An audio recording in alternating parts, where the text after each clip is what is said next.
we get into this really, really great conversation that you will probably hear some things that you have not ever before in the conversational realm of cetaceans or just dolphins, whales. Anyways, Leslie has launched a very special project that is free, creating kind of a women's circle, sisterhood, if you will, a wonderful supportive group where, yeah, just leveling up and being there and just reconnecting that proper sacred feminine bond. So check it out. Click the QR code. There'll be more links and information in the description. And have a great day.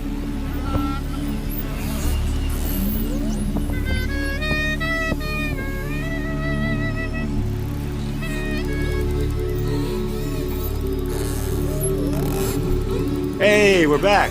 Buongiorno, obrigado, bonjour, hello, how you doing? All that stuff. We got some transatlantic West Coast action for you today with Marc out in Portugal.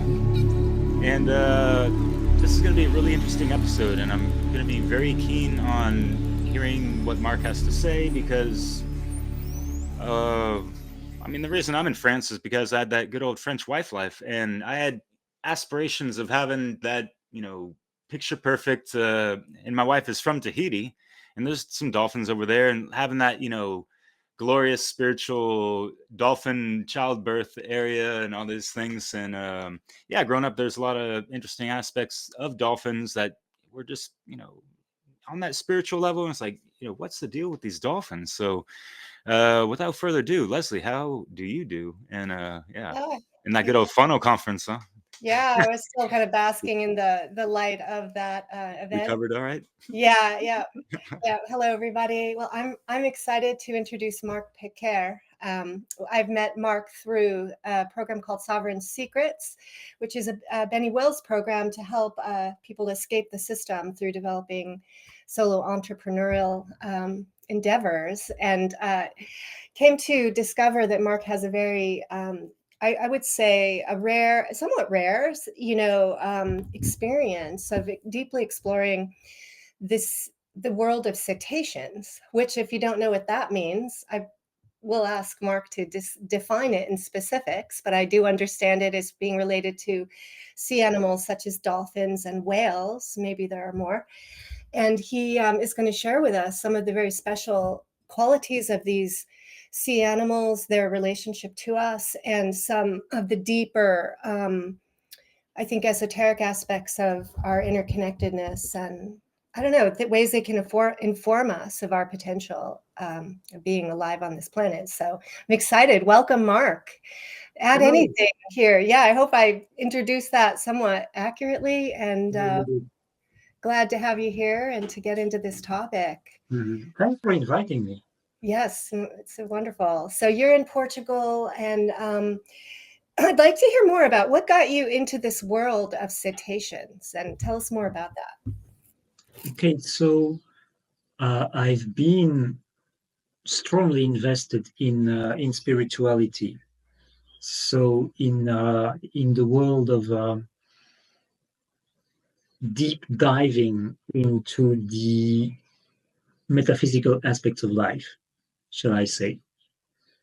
And if you do that, inevitably, it seems to me that inevitably at some point here on planet Earth, you are going to come across dolphins and whales because they are deeply spiritual beings, and they can play a really important role in helping us Earth humans to reawaken to our true nature that has been heavily suppressed by many millennia of imposition, extremely hard and complex and layered imposition on our consciousness. That is tantalizing. It is. Yeah. So for a long time, because I haven't started my spiritual quest yesterday. It started when I was in my 20s, so that's over 30 years now, full disclosure. Men can say that. So, for a long time, I've been into what I would call New Age spirituality, which I don't really recognize myself anymore as being a part of. And in New Age spirituality, dolphins and whales are very popular. They are pretty widely acknowledged for their spiritual qualities and their abilities.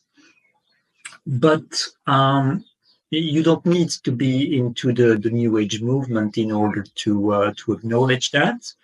Actually, I consider you can go deeper and in a more authentic, natural way. But once you have transcended that ideology, because I'm a bit jumping the gun here, maybe, but I'm on a roll, so I'm on a roll, so I'm going to say it. Yeah, just go for it. To me, New Age is another religion,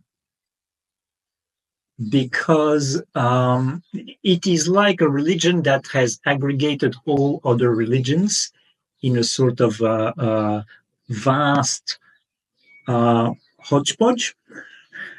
And to me, it has been specifically designed to recapture people who were in the process of escaping the entrapments of religion.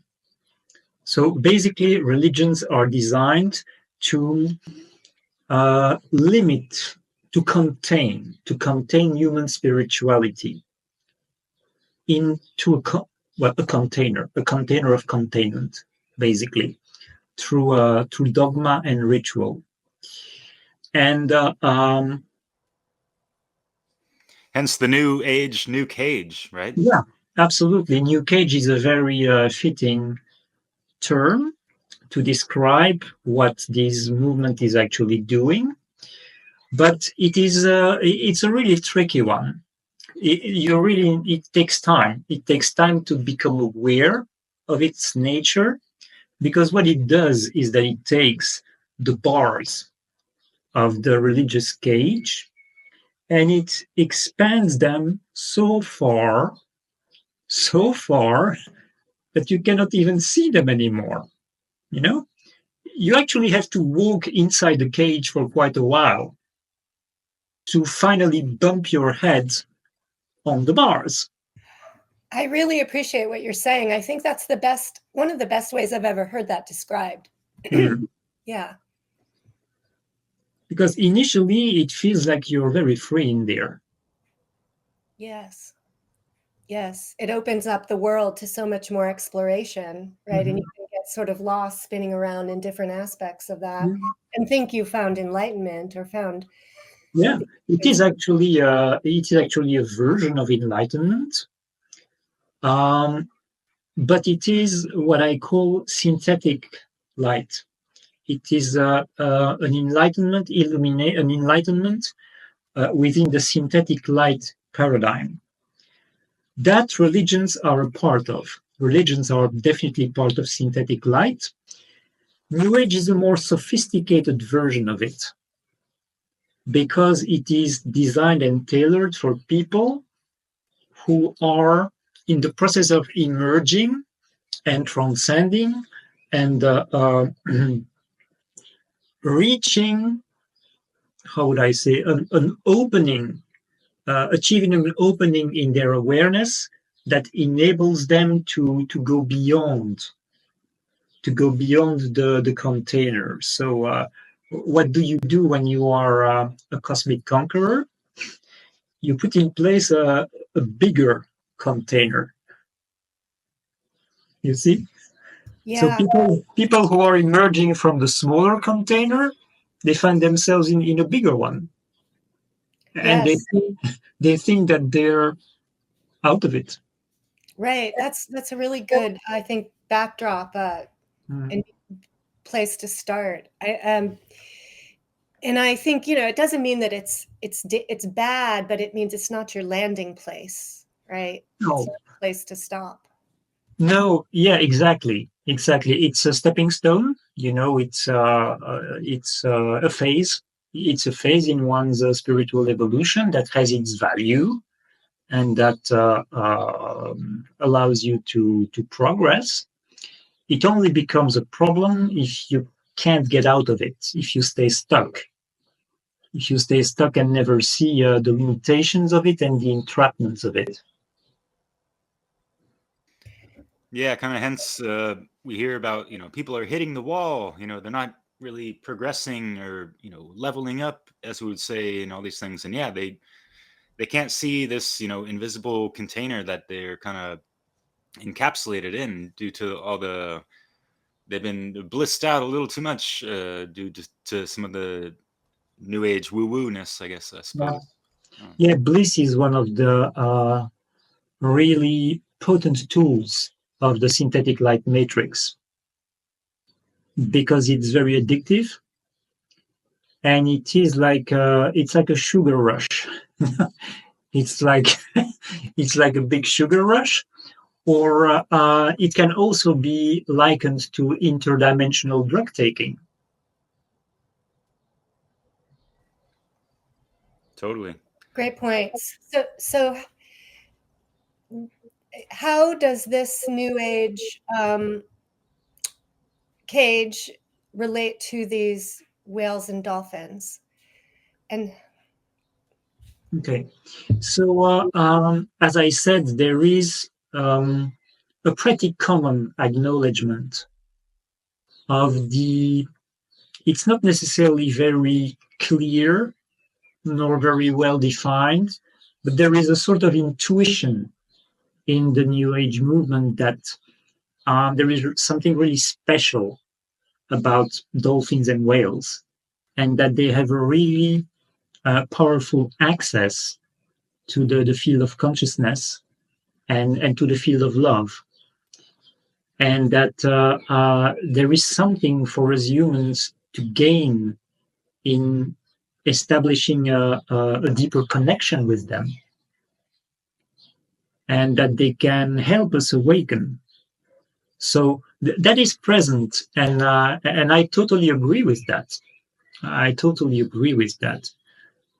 Um, Also, for quite a few people and sources in that vast New Age nebula, there is a certain awareness of the connection between dolphins and whales and the Sirius star systems. And that is actually where they come from. They come from Sirius. And there is a very deep meaning to that. There is a very strong cosmic connection and significance to the fact that they originate from Sirius. Because there are two star systems that are particularly relevant and important for the Earth in the bigger cosmic picture of things, and these are Sirius and Orion, because they represent the masculine principle and the feminine principle, the universal father and the universal mother. So, okay, I didn't think I was going to dive right into these topics so early in the conversation, but I'm just going to follow the flow. Yeah, go for it. We can back up later, no worries. We'll get, to the outer stuff, and then we'll bring it yeah, back to more practical stuff, I guess. Yeah, get that sure. juicy stuff right up front. Keep Of people like course. But I love curious. what, Yeah, I love what you said, just like that human animal connection, all these like animal spirits, people talk about that as well. So yeah, just establishing a proper symbiotic relationship with our fellow animal brothers and sisters, I guess, right? So, Yeah. And Except, mhm. I'm just curious too about the process of intuition, right? I think we should talk more about that at some point. Mhm, Yeah. mhm. Okay. Yeah. All right. So stars, like planets, like galaxies, like universes, they are individuals. They are individuated beings that have their own individual spirit and consciousness. And these are, in fact, spirits that embody as planets or as stars or as galaxies, just like we have embodied in a human vessel. It is the same process on a different scale, but it is the same process. So we are here in an area of the universe that has really unique characteristics, in that we are in what can be called a fractal of the universe, a miniature representation of the entire universe, a microcosm of the macrocosm. And it was designed that way for very specific reasons and to achieve a very specific purpose. And the way it was done was in successive phases of ever increasing compression. So first, the Milky Way galaxy was designed and created, and that was, as you can imagine, an absolutely massive endeavor. So the plan itself originated in the heart of the universe and was broadcasted from the heart of the universe to anyone who would resonate with that call. And so anyone across the universe who would feel that call in their heart responded and participated in the creation process of the Milky Way galaxy. Now, what is so unique about the Milky Way galaxy is that every star system in the Milky Way represents a galaxy that is somewhere out there in the universe and is connected to that galaxy. So the next phase in that process was the creation of our solar system that implements the exact same principle. So the solar system was meant to be a fractal of the galaxy, that is a fractal of the universe. And so the solar system itself would be a fractal of the universe. So that is how it worked. And the first step of that process was that all the stars of the galaxy combined their respective lights to form our sun. So the light of our sun is extraordinarily intense, way more than we can realize with our physical eyes, because, of course, the sun itself is multidimensional, but its light is the most potent light that exists in this universe. And that's why it reveals all shadows. So the third phase of the process was the creation of our planet Earth. Same process again, a planet that is a fractal of the solar system, that is itself a fractal of the galaxy, that is itself a fractal of the universe. So the planet is a fractal of the universe. And that is why things are so dense here. It is not because we are at the bottom of the universe or whatever, and then that we have sunk so low. No, it is because all energies that exist anywhere in the universe are present here in one form or another, in one expression or another. That's also why there is so much biodiversity here, such an incredible abundance of species and life forms. That is the reason. It's also the reason why there are so many people on Earth, And of course, it's really increased exponentially since the start of the 20th century. But that's because so many beings want to be here now for this extremely momentous transition that has such a massive significance for the universe. So it's a temporary situation.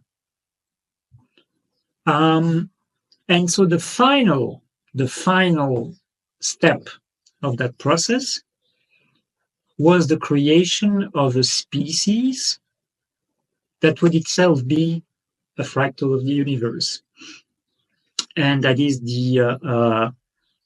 Earth humanity. And I say Earth humanity because there are human species on other planets, but contrary to what we are being told, we are the most advanced version of the human type. It's just that it's not apparent because of the imposition and the suppression that we have been subjected to. But in our real, how would I say, in our true nature, our true capacity, in our true capacity, we are the most advanced version of the human type, and we are the most powerful species that exists in the universe because we are connected to everything. Every cell in our body is connected to a galaxy and represents that galaxy. Every atom in our body represents a star system and is connected to that star system. So there is a phenomenal amount of energy and resources that flows into this reality and into these physical vessels. And that is why there are so many beings in the universe that are part of the synthetic paradigm, the synthetic reality, who fear humans, are jealous of humans, and want to control humans, first to suppress what they perceive as a danger to their way of life and their power, but also to use them as a resource, to use humans as a resource. Because if you can manipulate beings who have that level of power and have access to that amount of energy, and you can use that to your benefit or in order to promote your agenda, if you have that kind of mindset, of course you're going to try.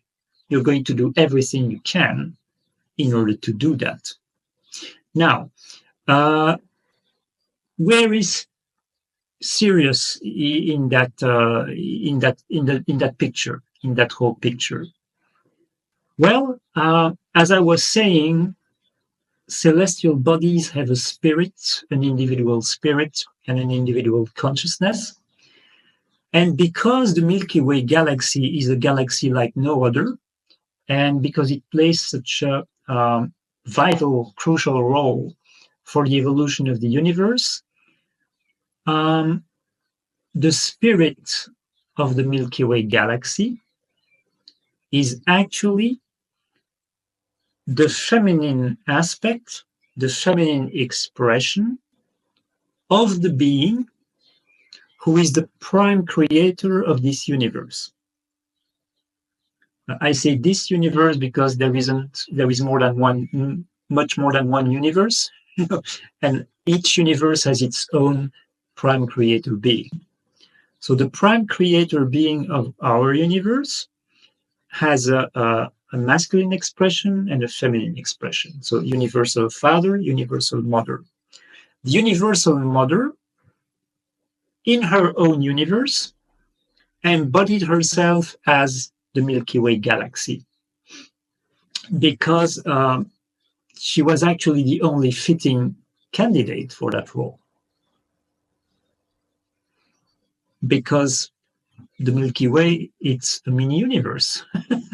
So it was very fitting, and it is a galaxy that needed to have a more feminine kind of energy and personality. That's why it is called the Milky Way. It's the nurturing of the mother's milk. Now, what happened next is that within her own galaxy,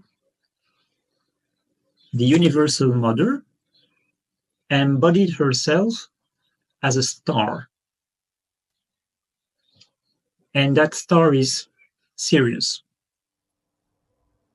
So Sirius is a stellar, a solar embodiment of the universal mother, just like the Milky Way is a galactic embodiment of the universal mother.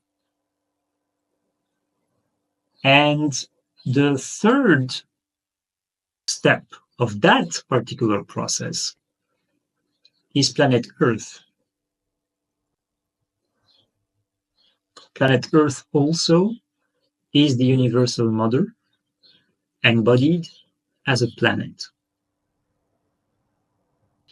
And of course, we have a parallel process with the universal father. So the universal father is embodied as the Andromeda galaxy and as the Orion Nebula and as the sun, as our sun. So there is that very, very special and intimate connection between Sirius and the Earth. Now, in the evolution of species, within the universe, and especially within the Milky Way galaxy, there is a process where, without going into too many details, at some point, the cetaceans were the vanguards of cosmic evolution. They were the most advanced in that they had the broader access to the spectrum of love. Yeah, real quick, just so it didn't fly over people's head, cetaceans, you're talking about aquatic life, right? Not all aquatic life, Right, not all. Specifically dolphins and whales. Gotcha. Yeah. And So can you for a lot of people, so yeah, like, sorry, Liz. yeah, it's good to define some of the words. And if you could define vanguard as well as to what you mean by that. Yeah, sorry to interrupt you, brother, but yeah. The vanguards are the tip of the spear. They are the tip of the spear. They are the avant-garde. They are the avant. That's where the word vanguard came from. It's the avant-garde, in fact. So they were at the forefront of cosmic evolution as an incarnational avatar. And that is because they were the first expression to, how could I describe that?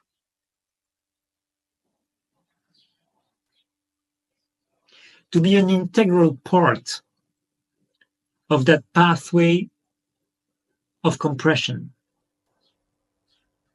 You see, that pathway of compression that had taken place from Milky Way, solar system, Earth. They were a part of that. In that, they were the first incarnational avatar to provide a crucible, to speak in terms of alchemy, for reintegration to take place. Meaning for a being to start reintegrating all of its parts that have been scattered across the universe into a myriad of different expressions and embodiments across many realms, realities, and worlds. So that is what we are supposed to achieve in full, Earth humans. Because after cetaceans, humans emerged. Humans emerged to further that process of reintegration. Now, the first human prototypes, I would say, that emerge on other worlds were not at the same level as cetaceans yet. It took time for the human avatar vessel to evolve, to be refined, to be perfected, so that they could match the cetacean level that had existed for a longer time. And we, because we are full fractals of the universe, we Earth humans, we have actually a much bigger potential than cetaceans have. We have the potential to access much more, much more. We have the potential of being fully realized universal beings. But because we have been so heavily targeted by the forces of limitation, by the empire of synthetic light, over such a long period of time, in order to be harvested and used and suppressed and contained, we are currently in a situation where the average whale, the average dolphin, is more advanced than the average human here on Earth, because they haven't been as heavily targeted as we have. Now, all living species on this planet have been targeted, but we have been number one, hands Yeah. down. Yeah. Hands down. And just to point out, that's been achieved through like generations of keeping us like nescient, or keeping knowledge away from us, and ignorance, right? And mind control, like the methods on this planet of those synthetic light beings really confusing us and obfuscating truth, right? So we're just not aware.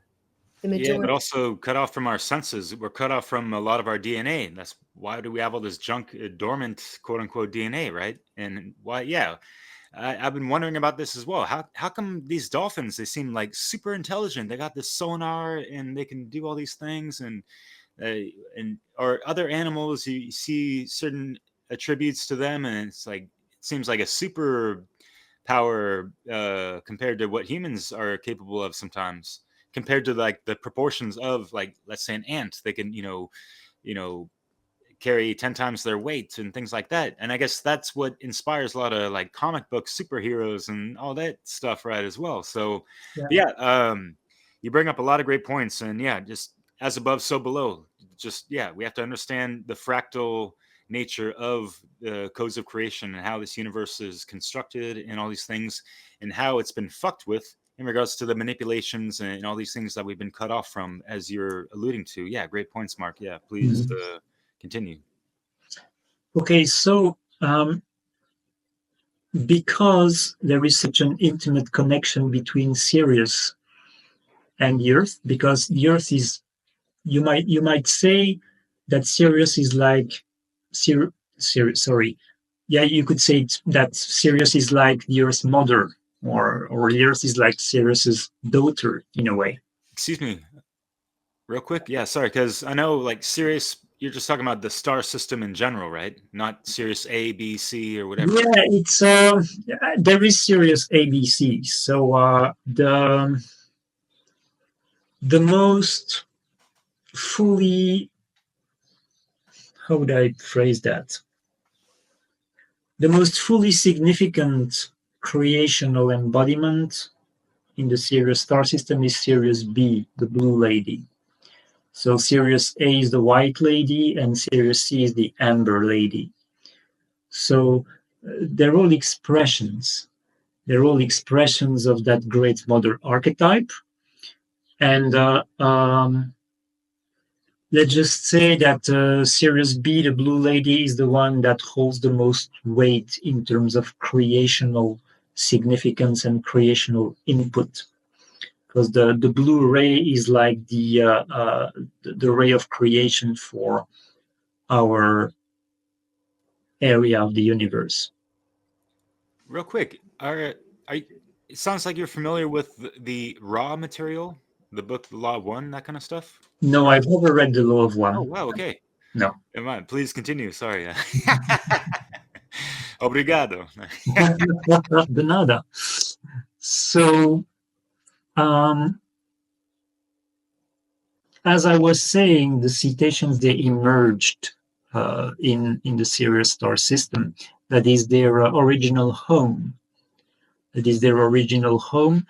And when it was time to create planet Earth, which was an absolutely massive project that many different species and civilizations and star nations participated in. There is a story that it was 24 species. It was way more than that. It was way more than 24 cedar races.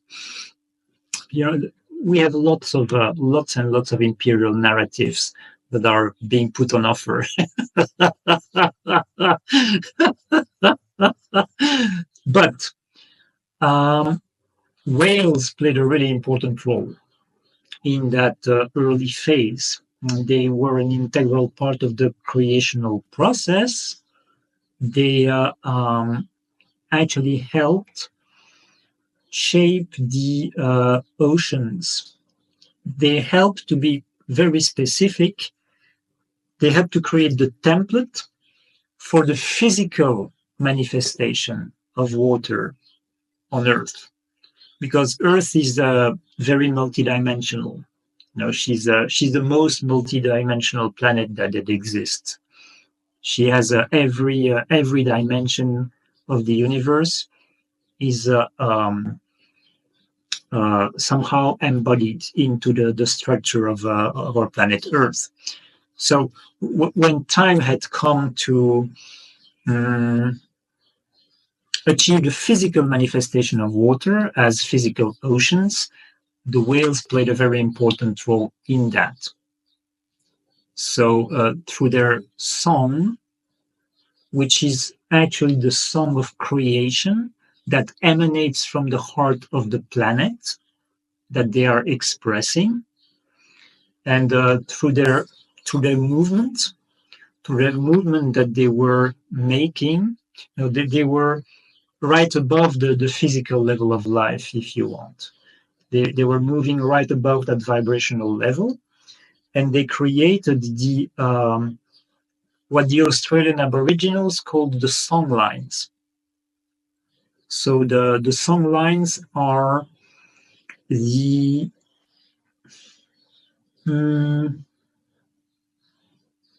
form the template. They form the I'm looking for the words that would be more accurate. The lattice. They form the lattice around which matter is going to come into manifestation. They form the foundational lattice. So that same process also happened for the crust. But with the crust, it wasn't whales that took care of it. It was dragons. Dragons are very real beings. They're not legends. They're not myths. They are real. They exist in many worlds, in many areas of the universe. They are one of the most foundational species to exist in this universe. They are masters of physicality.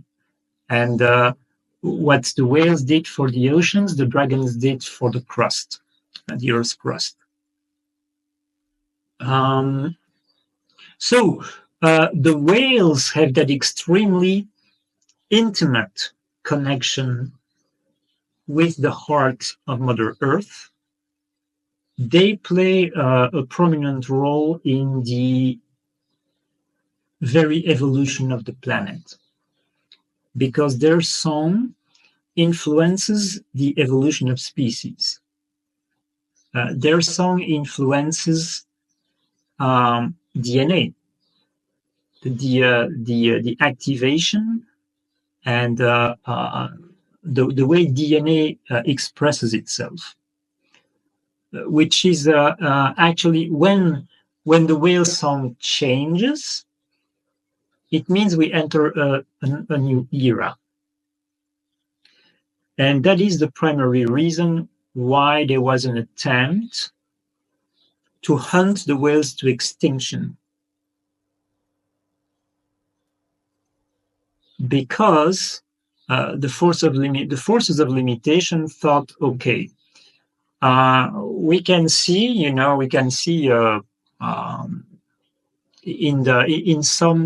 in some future, how distant was it? I don't know, but we can see that in the future, it looks like we are going to lose our grip on that planet, and that's going to be a really huge problem for us, because we have kind of invested a lot and we have sort of put all our eggs in the same basket.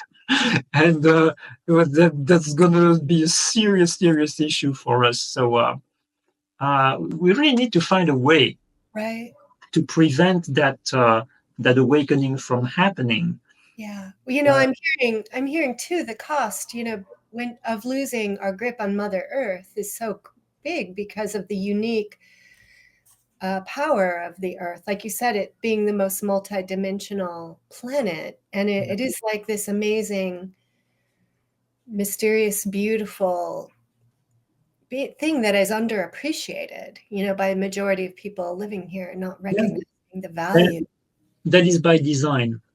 Yeah. That is by design. It is part of the propaganda. There are all kinds of narratives that are being pushed, and they all have the common purpose of diminishing our perception of our mother planet and of our humanity.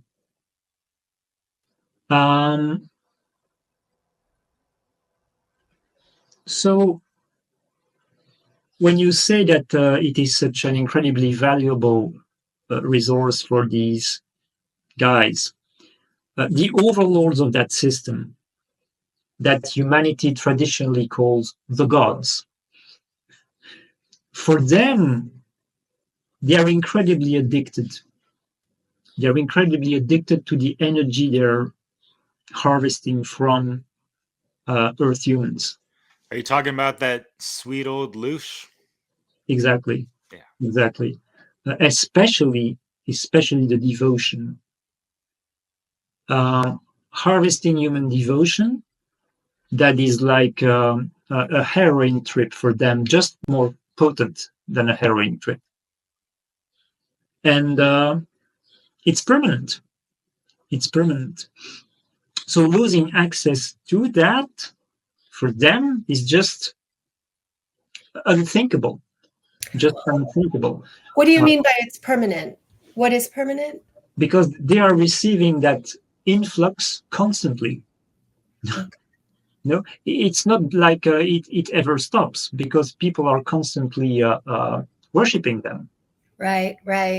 But that we could stop it if we stop worshiping. Right? Yeah, it will stop. Yeah, it will stop. But on their end, they're kind of like black holes in a sense. It's unsatiable in a sense. Yeah. Their appetite is insatiable because of their deep insecurity and the extent to which they have cut themselves from their own soul. Right. And we are not even aware of our amount of energy and power that we're just leaking out and just sending over. Yeah, absolutely. Yes. Okay. And what people, of course, don't realize is that when they pray a deity, most of the energy that they use to pray that deity is being gobbled by that entity, and a tiny fraction of it is used if the deity deems it fitting to grant the prayer. So if the prayer gets what's the word for that? Gets granted, it's the person's own energy that does it. Well, the portion of it that the god hasn't swallowed and consumed. So let me. It's a miracle. It's a miracle. It's a miracle. So let me get back on track with the whales and dolphins. Sure, yeah, go for it. Yeah. Sorry. So everything that happens in this universe, absolutely everything, is the result of a soul level agreement between beings who live and exist in this universe. First and foremost, the soul level agreements we have with the prime creator of this universe, but also the soul agreements we have amongst themselves. And it is that incredibly complex tapestry of soul level agreements that is the foundation of reality. And that is one of my friends call it universal lore. Not universal law, but universal lore. Because law is a synthetic light construct.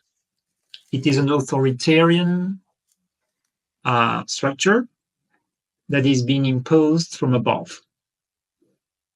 Lore, universal lore, is entirely consensual, entirely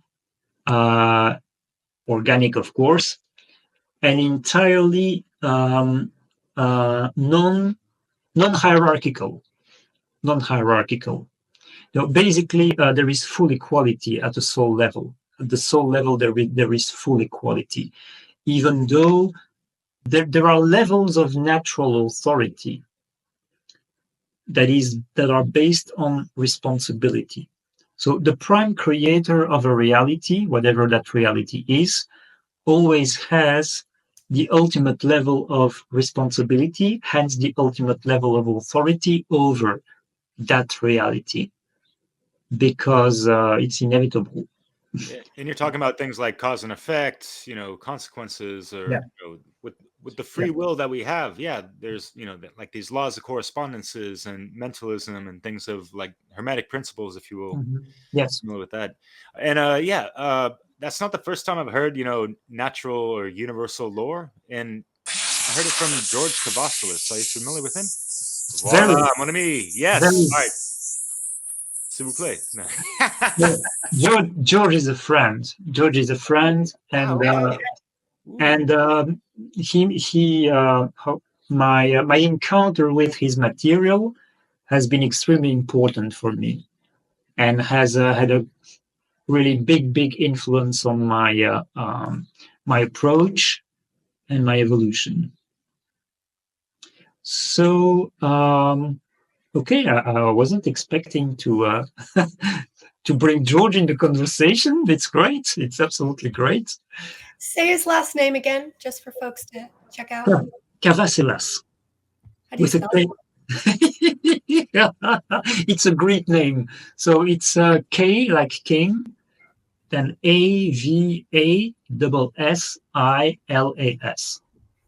Thank you. Yeah, I referenced him in my last funnel conference, actually. Okay. Maybe. Yeah. All right. Hi, Gregor. Yeah.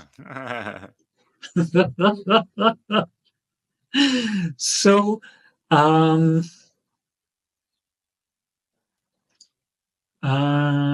soul level agreements. Soul level agreements, they exist at many levels. There can be soul level agreements not only between individuals, but also between groups.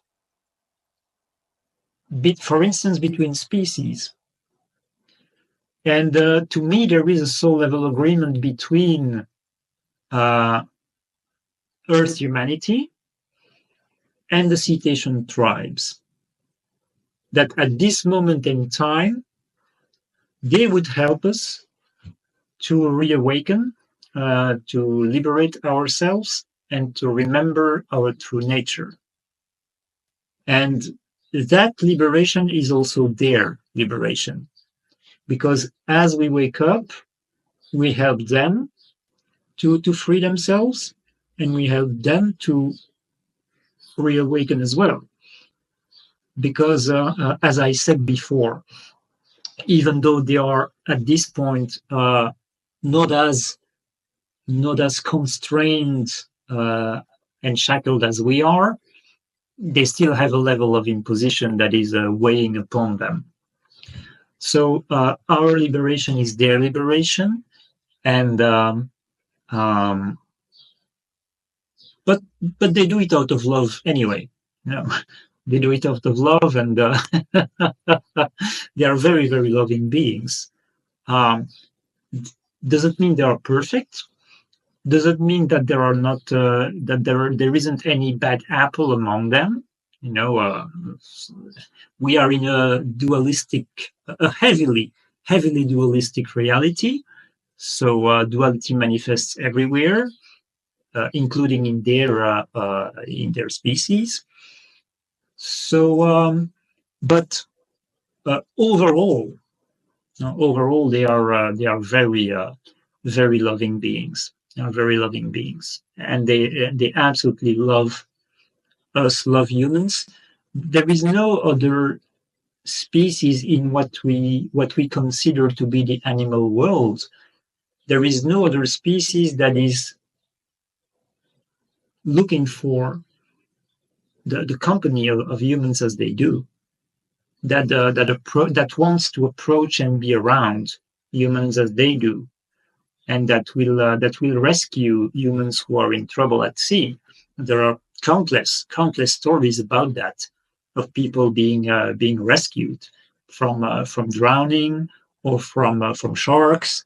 It's just ridiculous, the amount of stories and testimonials, because they know that we are, you might say, their cousins, and they, to a certain extent, they are aware of who we are, and they will never miss an opportunity to help us.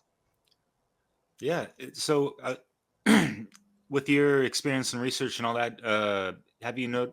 Can they they can sense us just at an energetic level? Yes. I suppose. Yeah. Wow. Yeah. Yes. They're kind of Yeah. like angels of the sea, almost, in a sense. Like, not like You, to use that word loosely like that, but you know what I mean. yeah. Angels. Unfortunately, they are part of the synthetic light matrix. No. Doesn't mean that they are bad guys, even though some of them are pretty hardcore, shall we say? But the synthetic light matrix is their ecosystem. So, of course, they are good. Their perception of reality is being determined, or at least heavily influenced, by the ecosystem they live in. So, they don't see anything wrong with serving the synthetic light matrix. For them, it's normal. It's the way. Okay, so yeah, some of them can be pretty.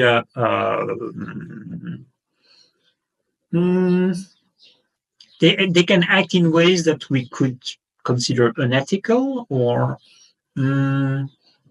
invasive. Yeah, invasive would be a proper term, I believe. But yeah, they can absolutely sense us at an energetic level, and they will tailor their interaction with us according to that sense. They can scan us, and according to the scan, they will adjust their response in terms. Wow. Yeah. Yeah, in terms of sound, in terms of movement, in terms of frequency that they are going to beam, and in terms of, for instance, dolphins, they can produce bubbles. They can produce bubbles from their blowhole, and these bubbles, actually, they are encoded. They are encoded, and when they hit us, they transmit these codes. They transmit these light codes, and they can have they can have an effect on us. It can have a healing effect. It can have an awakening effect. It can work on the DNA. It can do all sorts of things. All sorts of things.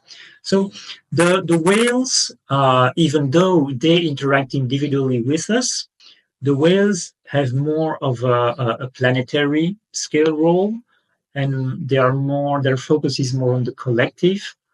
Dolphins are more individualized, and their focus is also more of an individual nature. But definitely, whales also can have individual interactions with humans. And you know, when a whale is beaming love at you, uh, there it can be so powerful that there comes a moment when you feel like you're going to dissolve if it doesn't stop, that you're going to dissolve. But also whales, they cannot really sing the song of creation in close proximity to a human, because our body is just going to completely collapse if we are exposed to that in close proximity. Our bodies in their current state, in their current diminished state, could not take that level of power. Yeah, it's like completely dissolving the divide isn't going Yeah, to be the ultimate solution. We're not human anymore. yeah. To be another way of dissolving the divide. Yeah.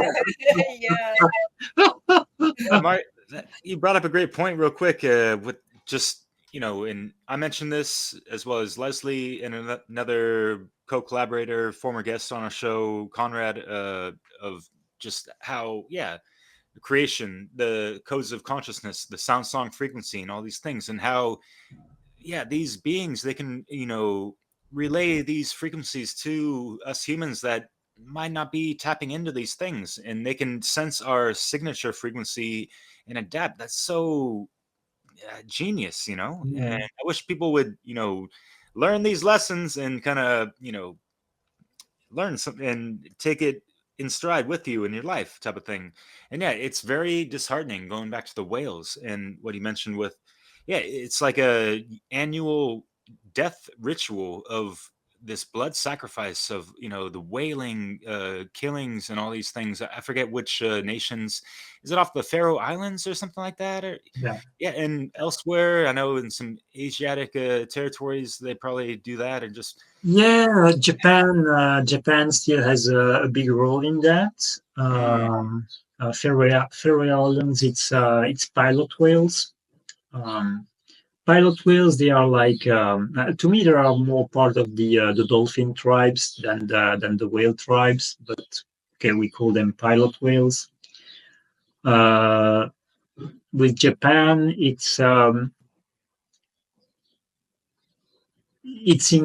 there is a level of hypocrisy in the approach of Japan towards this whole issue that is really unsavory. To put it mildly, it's unsavory, because they maintain the pretense that they do it for scientific research purposes, because the international body that is responsible for the preservation of whales, there is a provision in the statutes that say that a certain amount of hunt of whaling, as that is awfully called, whaling activity, can be maintained, but only for scientific purposes. So everybody knows that they're not doing it for science. They eat whale meat, but basically it's a program. It's a program that has been really strongly embedded in the collective psyche of the Japanese people, that they are in the process of liberating themselves from, because more and more are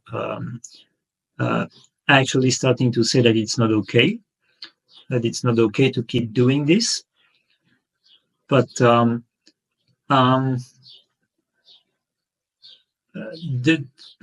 I really like the Japanese people in general. No, there is something very, very special about the Japanese heart. Very, very special. But unfortunately, there is also a really considerable amount of overlays of programmed protocol behaviors that has been piled up upon them. You do things in the proper way, and there is a protocol for everything, and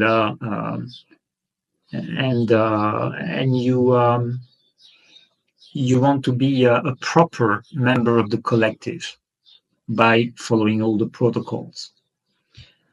So as I was saying, the purpose of that attempt to bring whales to extinction was to prevent the renewal of the whale song in order to contribute to the ushering in of the new era. Of course, there are other factors in the dawn of the new era, but they thought, okay, if at least we can suppress that one, they're trying to suppress other ones as well, but they took that one in consideration, and their reasoning was, okay, let's try to at least suppress that one. Maybe that will be enough. And if we also do this, and we also do that, and we also do this, maybe we can prevent that whole thing from happening, which is never going to succeed, because you cannot stand in the way of cosmic evolution. You might delay it for a little while, but ultimately it's going to roll over you like a train. That's just reality. That's just the long and short of it. Even if you are the high and mighty God entity of this or that, or if you sit on the throne on top of the pyramid, ultimately you'll have to let go. Yeah. And it brings us back to, I guess, our own choices, right? Of how hard a process it will be, Mm-hmm. that evolution, because we could contribute, we could align, with that evolution through activating our potential and create something. Yeah. So what do you think is the potential? Okay, go ahead. Before you ask that question, so keep it in mind, because I just want to respond to what you've just said by saying that some of the gods have actually started to awaken themselves from their trance, from their self-imposed trance. And it's not the majority of them, but some have started to they have started their journey back home, shall I say. And they are doing what they can to liberate the many, many beings that they have enslaved by freeing them from the worshipping instincts, the worshipping patterns that they had instilled in them. So they are trying to get them not to worship anymore, which is not an easy thing to do. But cosmic evolution is also on their side somehow, So yeah, so there are some god entities out there who are now behaving in an honorable way. So it's not all of them. Okay, so back to your question. Yeah, I have another question about the god entities that you're referring to. At what dimension level, like of existence, are you referring? They are in the higher octaves of the fourth dimension. Yeah, and the fourth dimension is very layered. So many people confuse these layers with dimensions that are actually beyond them. So when they travel through these many layers of the fourth dimension, they will misinterpret what they perceive. And many people, for instance, believe that they have seen or experienced the fifth dimension or have received revelations about the fifth dimension, whereas in fact it's an octave of the fourth dimension that they have accessed. And they just caught up in some new cage, whatever, right? Yeah. Yeah. Yeah. And it's funny because, you hear all this talk about 5D, but who's talking about 4D? As if they're just magically going to bypass, uh, entire dimension with all its inner octaves within itself. Yeah, it's so I don't get it sometimes. Yeah, and like it goes back to what you were saying. We have the polarity is ridiculous, right? Mm-hmm. And what is you have Sirius on one side of the Orion's belt, I think, and then there's like another star on the other side. You have two different colors or star systems. I might be. It doesn't matter. Like what I was trying to get at is just like the polarizations of things and Mm-hmm. just the correspondence that we can see. As above, so below.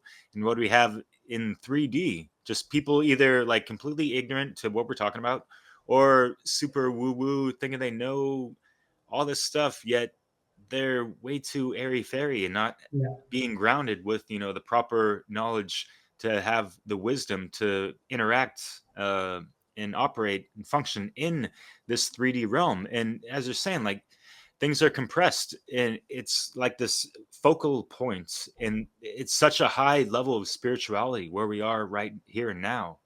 And people want to escape that and not really master what it is to be this quintessential being, as you're Mm-hmm. saying, like uh where it's in like all the stars and seedings and all these things, we have those expressions within us and through us, right? Yeah. So that we Yeah. have to act more like it, be that Mm-hmm. stellar being that we're supposed to be, I guess. Yeah. Yeah. In fact, these attitudes are influenced by the ideologies that are being pushed on the human collective. Many different versions of synthetic light spiritual ideology, and also these ideologies can take root for multiple reasons. First, because we have marinated in them for such a long time, so they're imprinted in our genes, and also because it's really hard work here. You know, it's really hard work, especially because of the level of trauma that has been uh, inflicted on us, which is extreme. Which is Yeah, extreme. So yeah, we shouldn't be surprised that people are tempted to find some kind of escape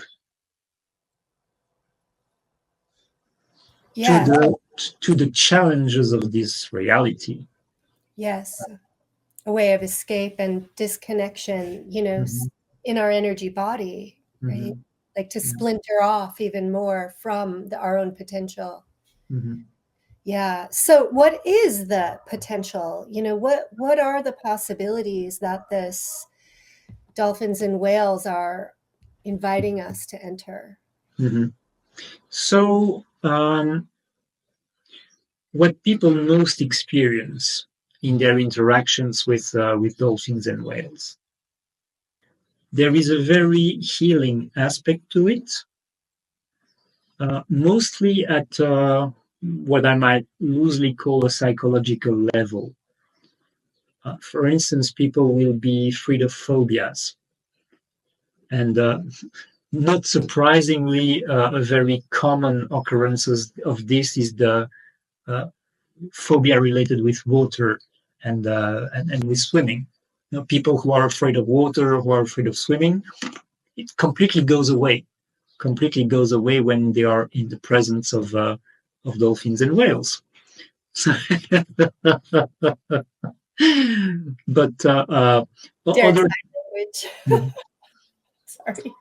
other types of phobia and of psychological trauma are brought back to the surface. Like suppressed memories, for instance. Suppressed memories are being brought to the surface in order to be healed and released. A very common effect of these interactions also is clarity. Because all of a sudden people connect with their purpose, with their core purpose in life, and they get really clear about it. And when they go back to their daily life, they take steps. They take steps in a way they've never taken before. They make some decisive moves.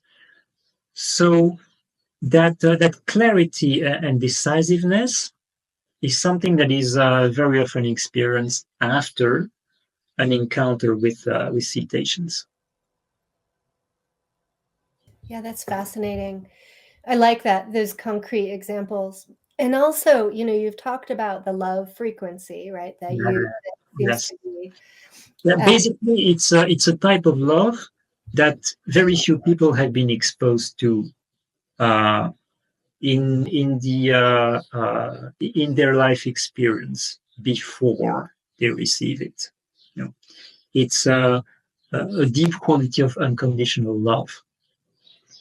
So for many, it's I'm going to use an expression that is often overused, but here it is really meaningful and substantial.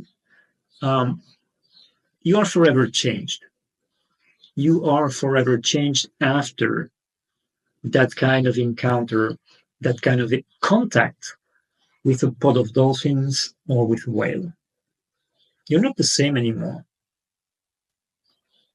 Yeah, it's almost like a near-death experience or like a alien abduction type of event, in a sense, and not that in a traumatic way or whatever, right? But yeah, there In a are sense, positive alien experiences, but yeah, whatever.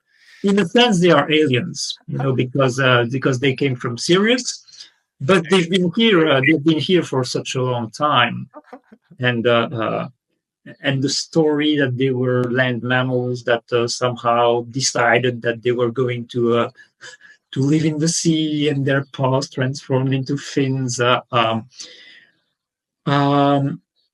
Let's just say that it's an interesting fairy tale.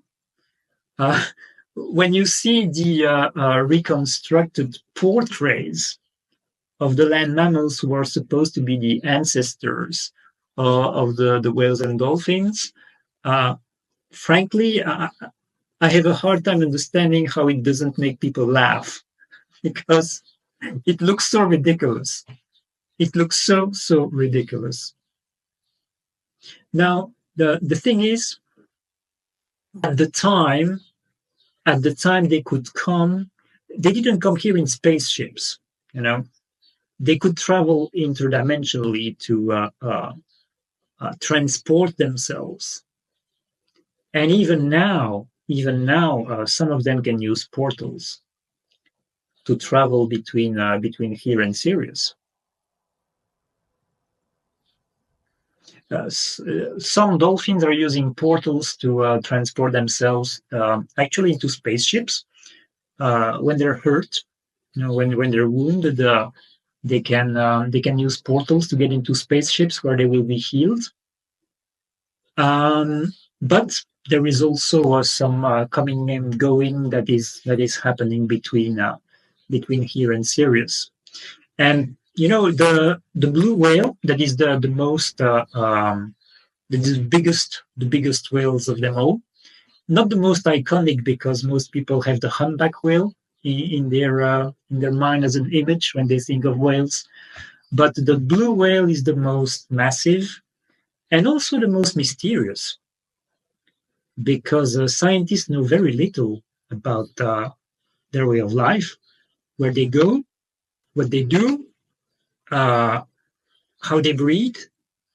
Do they breed, actually? Because nobody's never seen it. Nobody's never witnessed blue whales breeding. And how they birth their cows, that's never been witnessed either.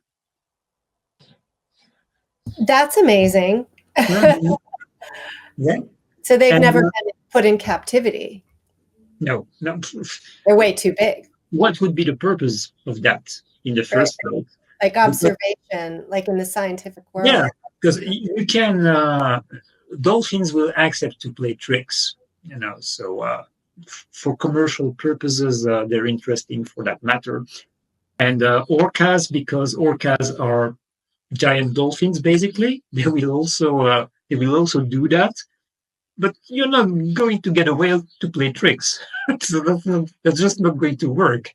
So and the infrastructure would be the infrastructure that would be involved with that would just be so ridiculous that it's not a good cost benefit ratio, I guess. Yeah. If I think in these terms. Right. Yeah. That's the point. I get that. So from the practice. To me, it's very revealing to me that these whales specifically, they happen to be blue. Oh, right. The blue. Yeah, the connection with Sirius, and it's not sky blue, of course. It's like a grayish sort of blue, but still, it's very noticeable. It's very noticeable when you see images. You can definitely see that blue tint there. So what do you make of the different species of whales? Is there anything significant about their differences? Yeah, especially considering the orcas and the killer whales, and like what is their, you heard stories like they can kind of be vicious sometimes, or other different. I don't even know. I'm not too well educated on that, but yeah, go for it. So, of course, there are multiple species of whales, but there are many more species of dolphins. So dolphins are much more diverse bunch. There are 85, I believe, different species of dolphins. And the orcas are actually the biggest ones. Orcas are, for all intents and purposes, they are dolphins. But there is something as is in their behavior, you find a lot of typical dolphin traits. But their way of life is very diverse too. Orcas. Different groups of orcas will tend to behave in different ways and will have very different ways to feed. And there are groups of orcas that have that fierce quality to them, in that they will go after just about anything, including whale calves. No, that's the actual exception. They won't go after humans. Is the only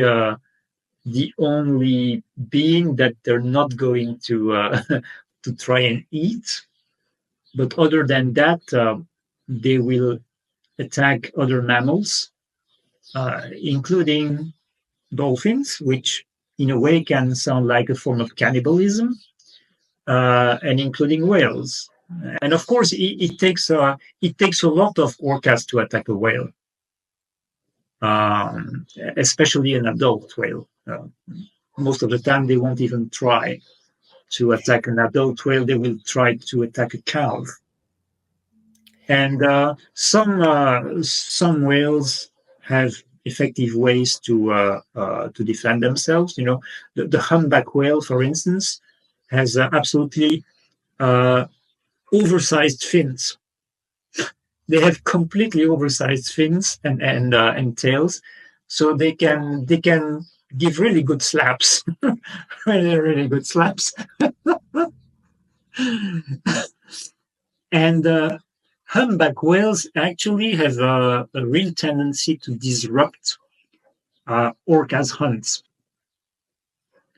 If they realize that the orcas are present in the area and they are threatening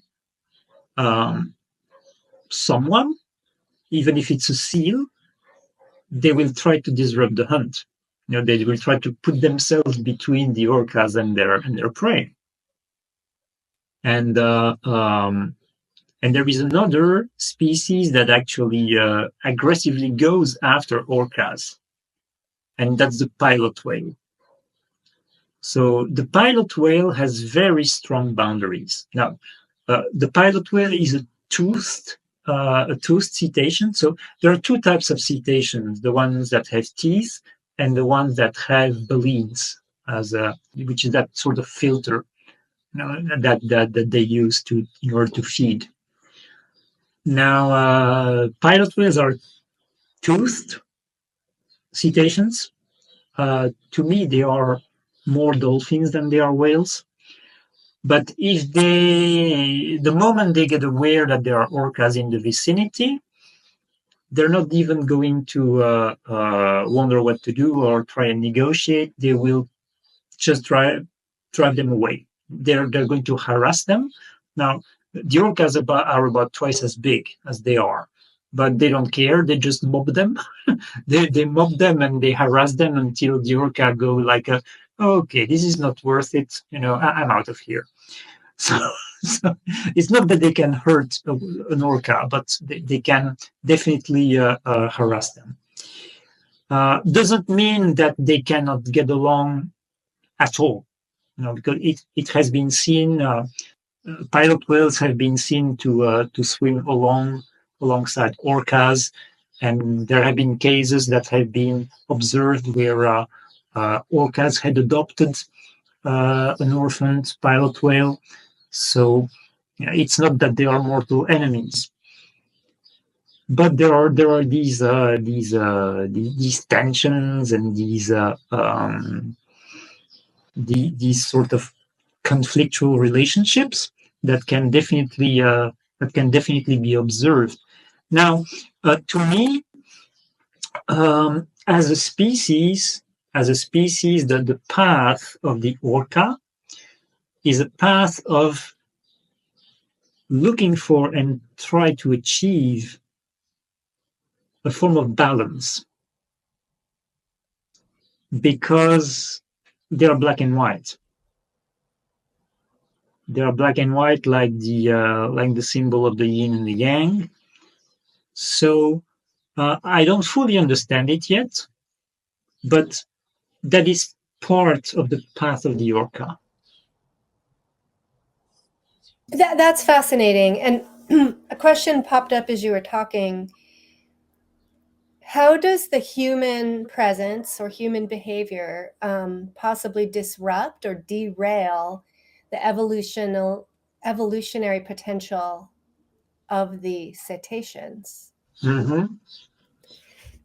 And are we seeing in any of the behaviors of like the orcas or these whales anything that is sort of a sign that's like deviating from or altering their balance, like their true sort of expression because of human behavior, I guess? That's a very interesting question. And the fact is that we, being the full fractal, we are influencing every other species on the surface of the planet by our very nature.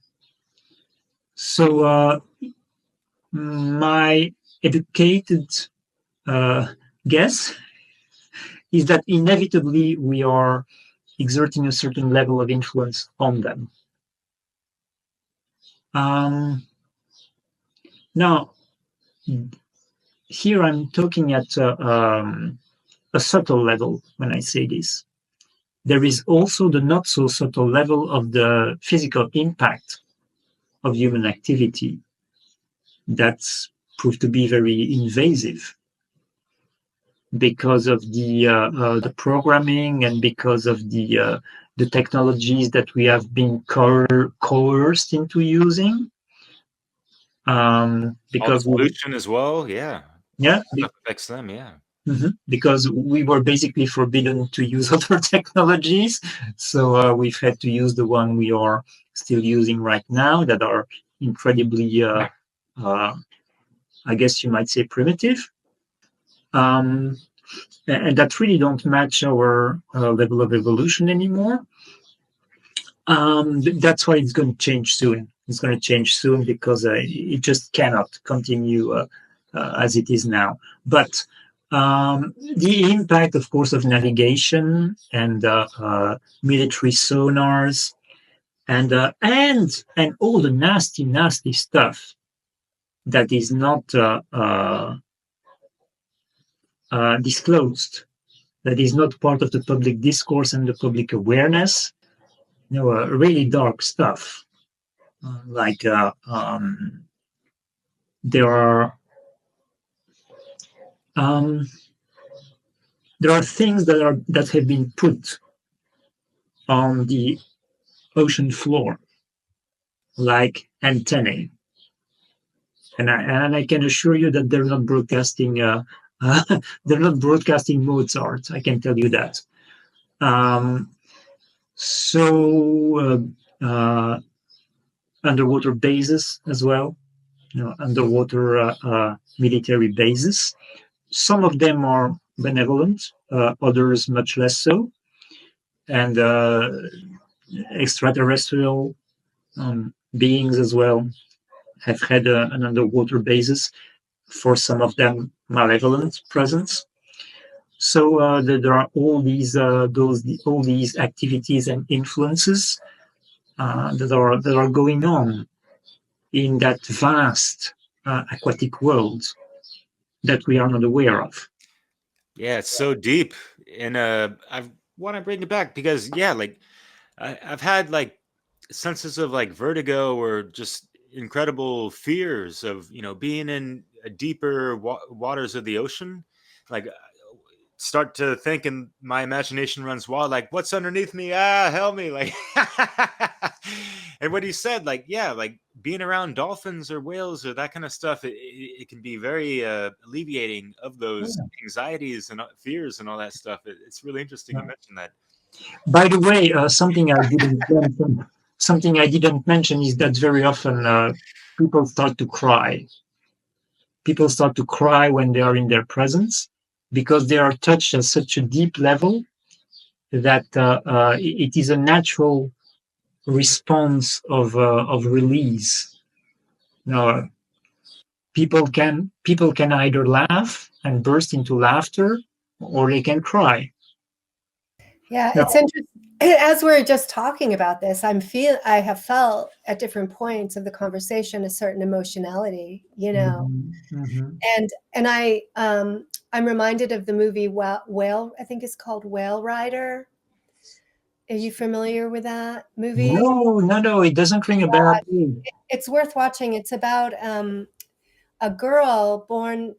It's about an Aboriginal tribe in Australia or something that had a very deep relationship with whales, and the daughter, typically the daughter's father was like the head of the sort of like the chief, Yes. or whatever. Yeah. And normally it's the son that would take that role, but she had a very special connection to the whales, and it was really a beautiful, powerful movie about the inner relationship between human and whales.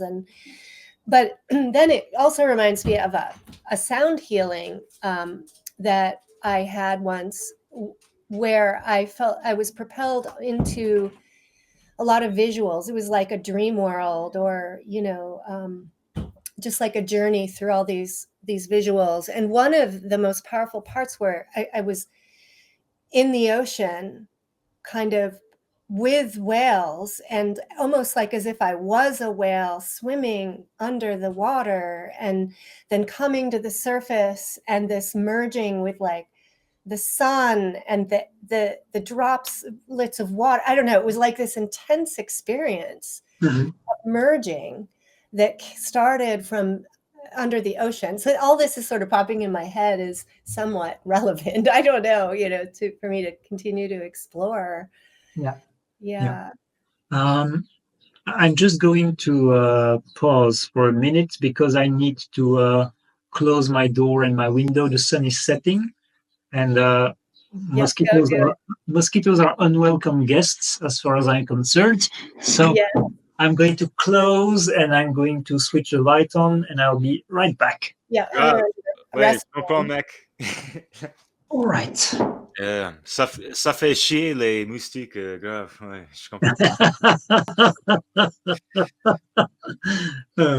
Prefer to just ignore them and not have to worry about killing them and all that stuff, I guess, because they could be food for other things like frogs and whatever. I don't Yeah. I'm really unforgiving with them, and Me too, but yeah. yeah.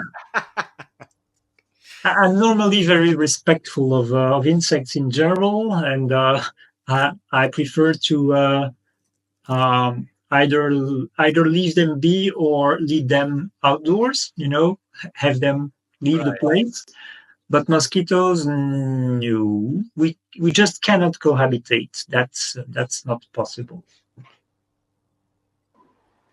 Yeah, and speaking of which, because I've thought about this for years. I don't know what your research is or your thoughts or meditations, contemplations, but things like mosquitoes and even spiders, these blood-sucking parasites, are they originally from here? Were they original seeded, with conscious intention type of animal, insects, whatever, right? There is something about mosquitoes and flies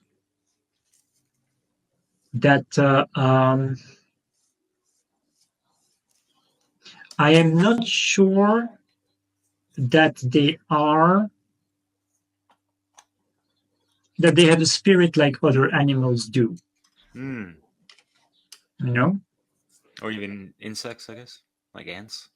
Yeah, I consider insects to be part of the wider animal kingdom. Gotcha. Yeah, right on. So mosquitoes and flies, yeah, they're considered pests for a reason. Yeah. And I really don't see the purpose of them, quite frankly. Yeah. I don't see the purpose they play in the ecosystem, especially mosquitoes. Yeah. I don't see what they contribute. Yeah, the flies like to play in shit. Yeah, anything. Exactly. So that's actually says something. Yeah, it actually says something about their nature, I would say, and also their chaotic behavior. Their totally chaotic, erratic behavior is saying something about their nature. So these two particular species, to me, I'm not convinced they have the shape of an insect, they have the body of an insect. I'm actually not convinced they have the spirit of one inhabiting them. And I'm not sure what is inhabiting them, but I don't think it's very nice. Yeah. So that's that. Now, okay, there is one species that they're not insects. Okay, these are scientific distinctions. So there is that wider umbrella of arthropods. Arthropods basically they are these all these guys who have exoskeletons. and more than 4 legs. Ah. So they are called arthropods, and insects is one big group. Arachnids is another one. Crustaceans is another one. Mm. So among arachnids, there is the tick, and I know for sure that the tick has been genetically engineered by Plum Island and all that shit, right? what? Plum Island, or is that even after? Atlantis. It was during the Atlantean period where Damn. Okay. Yeah. Fuck. things went seriously off track, Yeah, they and did. there were very bizarre and pervert scientific experiments that Mm. were performed. And we are currently actually we have to resolve that history Yeah. because it's happening again. Fuck. It's happening Yeah. again, and we have like many other things from the past that are coming back because this is the time of the big resolution. It's the um, it's the completion of the cycles. We are currently going through the completion of the cycles, Right. which is a massive process. Mm. Um, these Atlantean experiments, they're coming back. So, Is AI especially related? what? Artificial intelligence is AI? No, that was not really part of it. But for instance, hybridization, Uh, like centaurs. These were Atlantean experiments. Centaurs, cyclops, mermaids. Oh, okay. Even though there are natural ones. There are natural ones, Huh. but what we have in mind when we think of mermaids, that was really one of these pervert Atlantean experiments. Kind of like the Yeah, sirens, more or less. yeah, Before. yeah. Yeah. Yeah. Yeah, the sirens and the Minotaur. The Minotaur is also one of those. Hmm. Going back to the ticks, because yeah, like a lot of Egyptian lore or Commission, if you will, they have the emblems and symbols of the scarab, a beetle, and Yeah. I'm wondering if that was like a misappropriation of this, dark Atlantean, experimentation with the ticks and all that, the parasitic No, stuff. no, no, no. The scarab is a All right, right on. natural insect. Yeah, Gotcha. Yeah. yeah. but All right. some of the in the Egyptian glyphs, there's those hybridization, those images of like humans with bird heads or fish heads. Is that some of that reflection of experimentation? Do you think? No, no. It's actually a combination of multiple things. One of them is that the Egyptian religion inherited and appropriated and integrated shamanic influences that predated that Egyptian religion.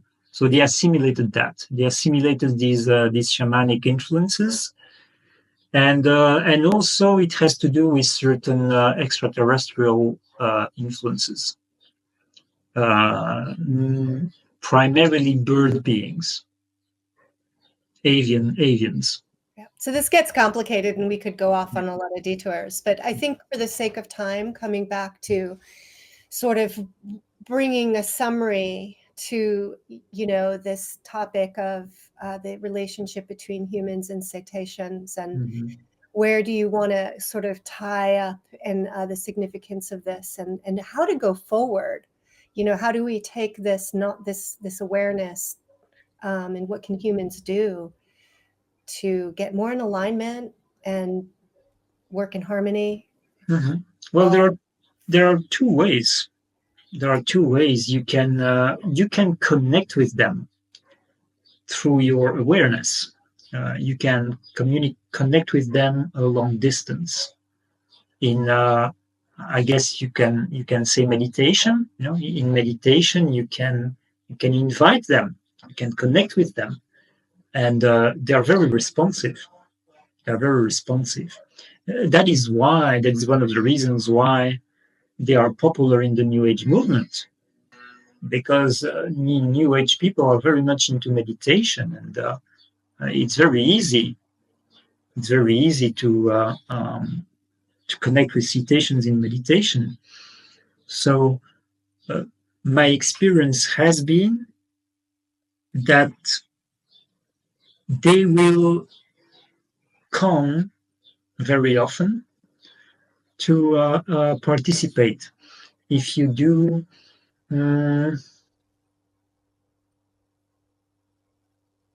okay, I'm trying not to get ahead of myself. They can come to you in your individual meditation to interact with you, for all kinds of purposes.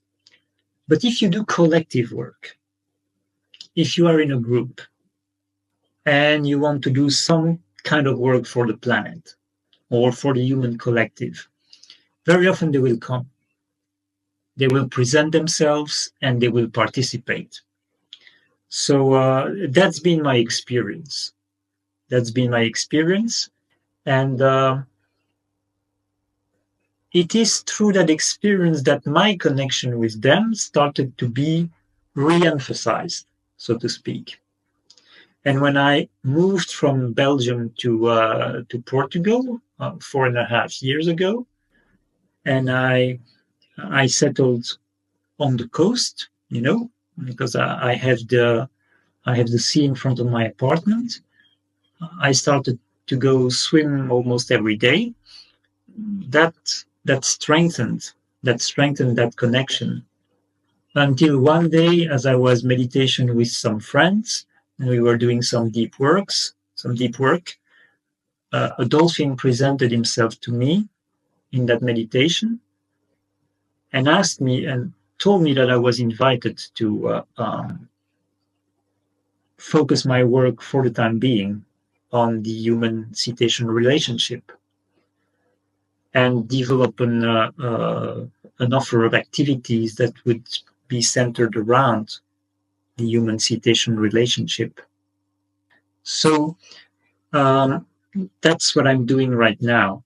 So I have 3 different ways to put that into practice. I offer coaching sessions, which I call dolphin coaching, because I am actually carrying their energies in my fields at all times.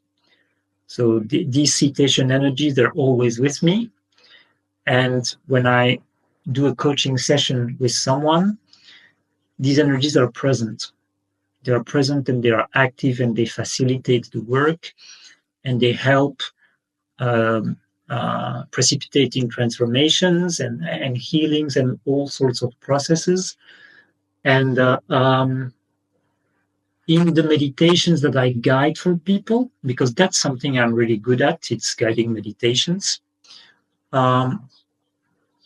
There is almost always that participation that is present. So I very, very often bring people to an underwater spot where they are, and they help, they participate. So that's one way of doing it. And the 2 other ways are, first, an online course.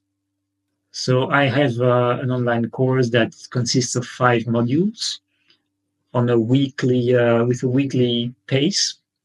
So it's 5 Sundays in a row that I launch a few times a year. And each module, of course, has its own theme. One module is about dolphins, another is about whales, another is about orcas. And in these modules, we share knowledge, we share experience, and we go into guided meditations as well. So we can encounter them and partner up with them to primarily start to heal the oceans and cleanse and rebalance the oceans, which is, of course, very necessary. And the third thing you can do is go physically meet them. And that is also something that I am facilitating. I am offering a retreat on the island of Madeira, which is in the Atlantic Ocean. Madeira belongs to Portugal, administratively speaking. So I guess I can call it a European territory, even though it's not that close to the mainland of Europe. It is off the coast of Morocco, significantly off the coast of Morocco. But from Lisbon Airport, you get in Madeira in about 1 hour, I think, something like that. And it's the only European territory where you are legally allowed, because we live in a society that is, of course, as we know, over-regulated. We are regulated to our eyeballs.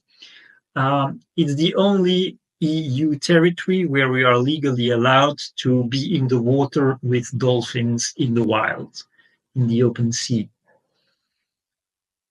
So, of course, that is an opportunity not to be missed. Yeah, while it lasts, for sure. Why it lasts? Because you used to be allowed to swim with dolphins in Hawaii, and now you're not anymore. It's over. It's over. Because we don't want to disturb them, of course. We want to leave them alone, preserve their peace, and not bother them. Of course, that's the reason. There is no other agenda behind that prohibition. Yeah. So Madeira, the island of Madeira, we go on a boat tour every day, and we go watch whales. There are multiple species of whales in the territorial waters that are passing by, and multiple species of dolphins as well. So if we come across specifically the common dolphin or the spotted dolphin, then we can enter the water. We cannot actually go towards them. That's not allowed, but they can come to us. They can come to us as close as they want and do their thing. And that is, of course, the fullest and most potent version of this work that can be experienced. And part of it is the energy of the island itself, which is very, very powerful. The entire island is one gigantic power spot. It's actually a volcano. It is a volcano that is rising 6 kilometers from the ocean floor, and it's part of an underwater chain of volcanoes. It's a feminine being, the spirit of Madeira. Very very loving, very powerful. So it's part of the alchemy of that retreat. So we also communicate with the island being, and we cooperate with her as well. So it's a very very powerful combination. Yeah, so beautiful and inviting. So we'll make sure we put links to those opportunities, in our podcast. And I guess to close, well, I don't know if you have any other questions, Derek, but oh yeah. Yeah. Not a whole lot. I'm not going to try to drag this on at all, but yeah, I like what you mentioned with that area. It's like it got that creatrix vibe to it in a sense, and yeah, like I think people should understand that. Yeah, like the love that these beings have for us is different than these domesticated house pets and companions that we have, right? Because they're out in the wild and it's aquatic life. It's totally different than land animals, mammals, and all these things, especially those that have been hybrided and all these things. You got your shih tzus and Frenchies, Pitbull French mix, whatever, all this stuff. Yeah, Hybrids. Kleps. C'est la vie, mon ami. So yeah, yeah, it's interesting thinking about the evolution and stuff, and the movie. You mentioned Avatar like an hour ago, and I was thinking about the movie Avatar even Mhm. before. Thinking about just the blue aquatic and all the thematic, just to get people thinking about different things. And yeah, there have been things that I've read about and thought about in regards to like the dolphin people, the bipedal dolphin hybrids, if you will, that are more of the malevolent side of thing. Apparently, in regards to Jehovah and Anunnaki, the dark Mhm. Yeah. Orion Um, factions and all that stuff. But mhm. all that I, aside, I think like what you're talking about and what you've tapped into is just on that good, pure, conscious yeah, frequency and stuff. yeah, yeah. There are some dolphins who come from Sirius through the portals that are more on the imperial side of things. So they are more synthetic light. You know, that happens. And George tells this story that he once witnessed that. He was. I believe it was in the waters around Hawaii, if I'm not mistaken. Um, he felt he was in the water and he felt an energy surge behind him, and he turned around and he saw a group of dolphins. And what immediately struck him is that they were absolutely spotless, and that just doesn't happen here because things can get rough, in the ocean. So every dolphin you see in the Earth oceans, they have markings, they have lines, they have scars, they, they have markings of some kind. And these ones who were fully grown dolphins, they were absolutely spotless, absolutely spotless. Like So NPC dolphins almost. they were not from here. Yeah, they were not. They were not from here. And Yeah. so he was actually very curious about it, and he was kind of excited, and he communicated with them. He said, "Hey guys, where are you from?" And they were not happy at all that he had spotted them. Oh wow, because they want people to be afraid of them, probably to loose that negative energy, possibly. I don't know, but They didn't want to be distinguished from the Yeah, natural. no, they didn't want to be recognized. They Yeah, clearly didn't want to be or recognized. yeah. yeah. They're like, you saw through our Mhm. Yeah, disguise. yeah. They were like, heck, Yeah, get out of here. he's on to us. So- But what I want to say about bipedal dolphins, I don't know much about them, but um,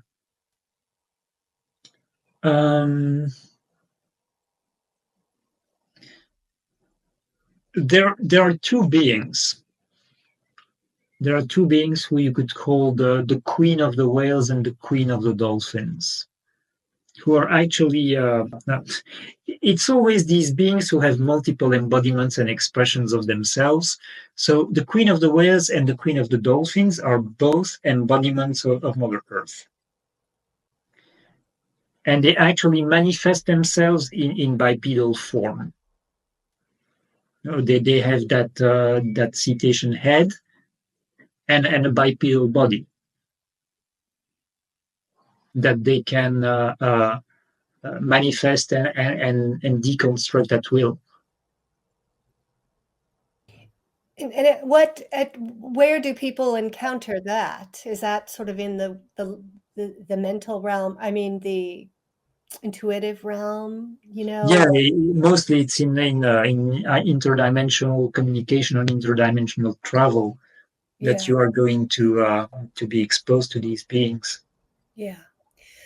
So, Mark, to kind of bring us to a close, can you share a little bit about what you have perceived as the ultimate lesson or repeated message of these very high consciousness beings? What is the guidance that they're giving us?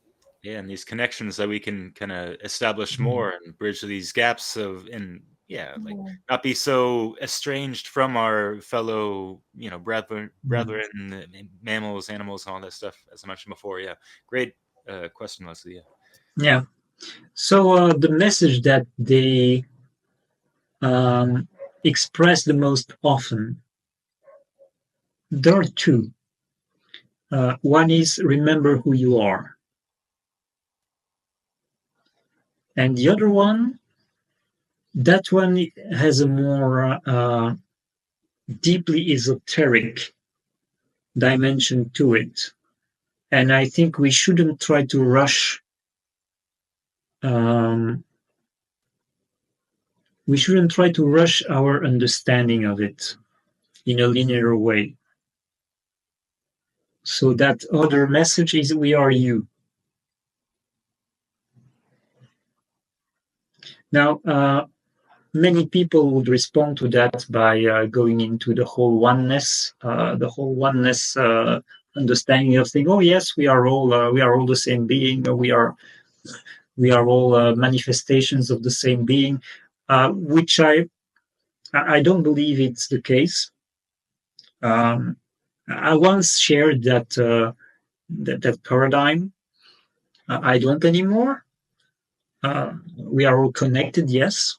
We are all deeply connected. I don't believe we are all the same being, but it is something that they often express. We are you. interesting. Yeah, and yeah, it's like we have to understand this, like at the higher level, at the highest level of the singularity of all creation. Yes, we are all like one in a sense, but yeah, we're all fractaled out in our own signature frequency of, the sound song vibratory codes of creation that makes us this Okay, unique so art. there are I don't know how much time we have, but 1 hour only. No, just kidding. Yeah. Go ahead. there are two things that I can mention about this, and now we are going again into the very very macrocosmic aspect of things. Um, our okay, in the really really big picture of universal life, how do beings appear in a universe? How does that happen? What is the process of beings appearing in a universe? And that's the thing. It's like I want to remember how I, initially actualized into existence, right? Mhm. So Remember. the process, as far as I'm aware of it, is that we exist beyond this universe or any other universe in in existence, in the infinite field of existence, where the main qualities we experience are love and curiosity and the spirit of adventure. And we are all deeply connected and we are all infinite. It's like we are all currents. We are all currents in an ocean that is infinite. It has no beginning, it has no end, nor in space nor in time. I don't think you can even apply the concept of space and time to that reality. But as infinite beings, we haven't been created. We always existed. We're always there. So one of the things we do in that infinite fields of existence is that one of the ways we explore our own creativity is that we create universes.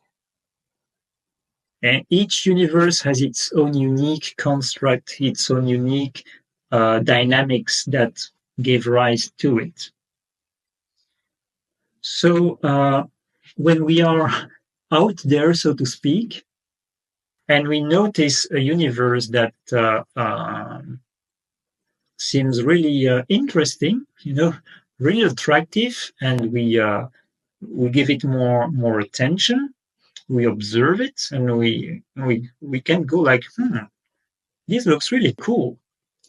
This looks really cool, and I think it would be it would be nice to go and explore and be part of that, universe, and have adventures there, and explore all it has to offer and learn all it has to offer.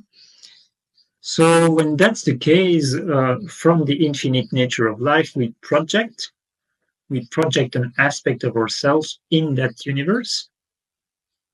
And first thing we do is we stay in the most subtle realms of that universe, and we observe for a while from within.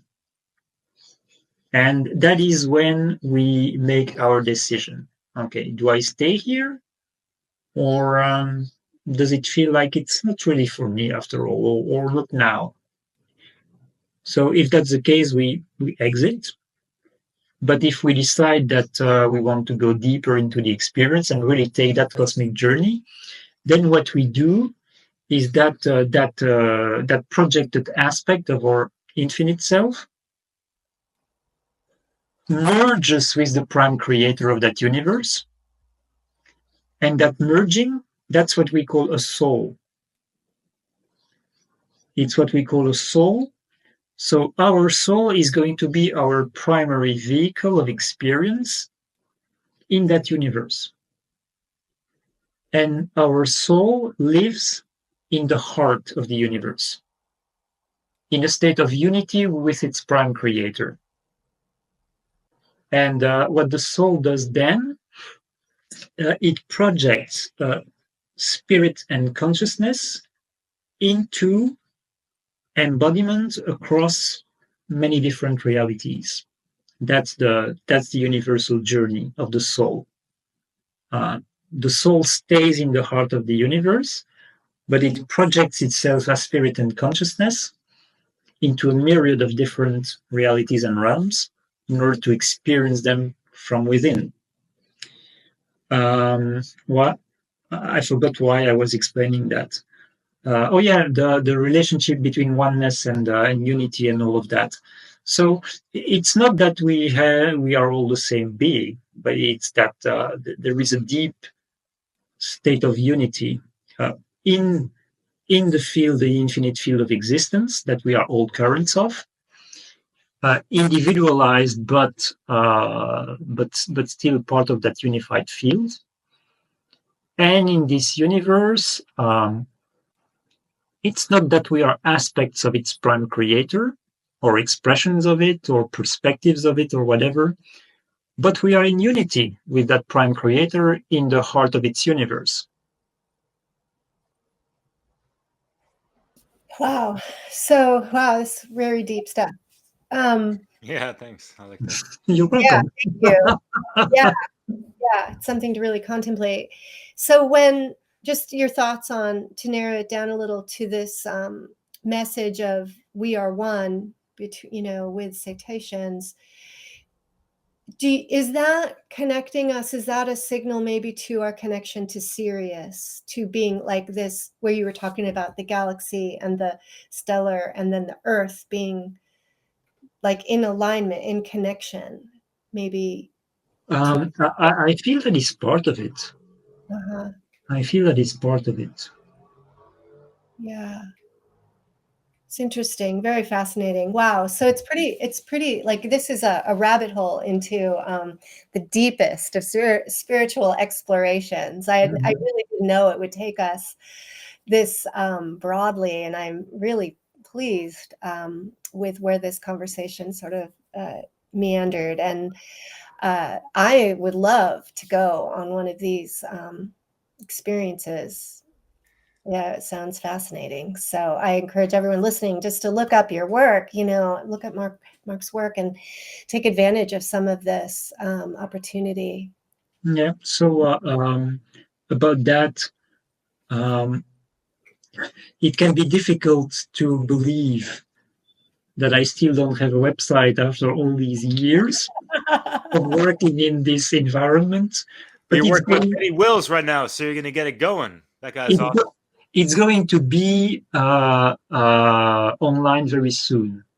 Yeah. It's going to be online very soon. Possibly not next week, but the week after that, it's going to be online. So people will be able to find me on my website. What will it be?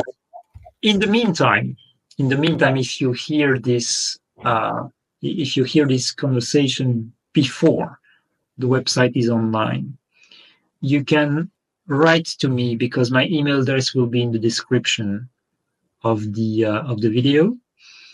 So you can write to me, and I can send you the description files of each activity. And by the way, the online course and the retreat will have their next editions very soon. So beginning of June for the Madeira retreat, and for the end of April for the online course. So the exact dates will be mentioned, I guess, in the description. Awesome. And what will your website be called? Do you know yet, or it's still in development? It will be called Human Cetacean Alliance. Okay, great. Awesome. Well, it's been marvelous to have this conversation. I'm so glad that I met you and got to invite you on. Yeah, thank you. Yeah, me too. Me too. I really enjoyed this conversation. Thank you, this exchange. Yeah. Thank you for inviting me. Yeah, you're welcome. C'était un grand plaisir, mon ami. Mais oui. And Comment you're not French, right? But hey, it's just excuse my friend. but you're not even French. You're Belgian. I am a French-speaking Belgian. Yes. Right. Yeah. That's Yes. awesome. So yeah, thank you so much for taking us through the depths of the Atlantic Ocean, but even deeper than that and deeper than Atlantis. So yeah, really gained some value in this conversation, and I hope people listen out there have as well. And yeah, we're just trying to dissolve the divides that we have amongst ourselves and amongst nature and all these things, and just these programs on top of programs, as you mentioned, that are just holding us back individually and collectively towards where we should really be as a more stellar society and individuals within that. So yeah, very inspirational discussion and words from you, Marc. Yeah, pleasure to meet you as well for the first time speaking with you, and yeah, looking forward to. It was very nice to meet you too, Derek. Yeah, and hey, I'm in France. I'm not too far away, so maybe I'll take you up on one of those offers. Because yeah, I love dolphins. They have such a real strong positive energy. So yeah. Yeah, one of the qualities they most embody is joy. They are like the pure expression of joy, and they can communicate that so strongly. Which we need a lot more of. We can all embody that joy. Yeah, because we live in very depressed societies. Yeah. Yeah, hey, it'd be such a joy to have a dolphin bubble bath, like talking about those frequencies and the codes that they're like that. I never heard Dolphin anyone say bubble. that before, so that's really interesting. So looking forward to other works that you're gonna be having as well in the future. So yeah, thank you once again. Merci beaucoup, obrigado, and all that stuff. And ciao, yo. Thank you, guys. Thank you, Marc. Thank you, and thank you everybody listening to Dissolving the Divide. Yeah. All right, that was awesome. My daughter's here. I've got to go. The island of Madeira is one gigantic, massive power spot, the size of the island. And it is the only place in Europe where, broadly speaking, where we are allowed to swim with dolphins, not in an aquarium, not behind a fence, but in the ocean, in the wild. Which is why I am facilitating a retreat there from the 4th to the 8th of November, from Monday to Friday. And I'm very much looking forward to it. Madeira is in fact the top of a massive underwater volcano that rises from the bottom of the ocean to a height of 6 kilometers or 20,000 feet.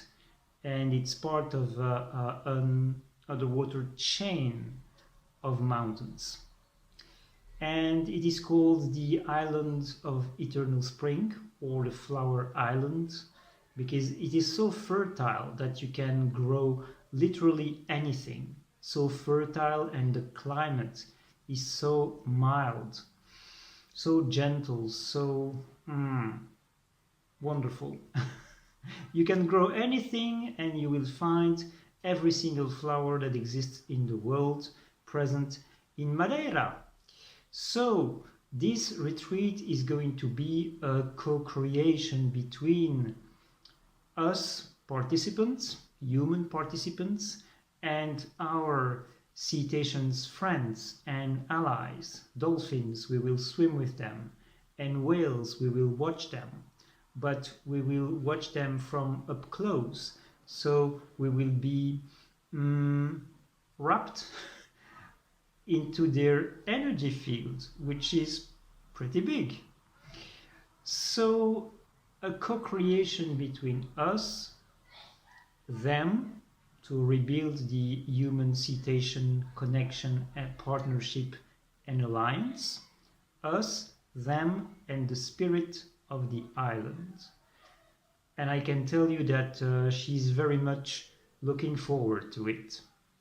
So, if you want to be part of that adventure, contact me by leaving a comment below the video or writing me an email. The email address is mentioned in the video description. I shall send you detailed presentation files. Take care.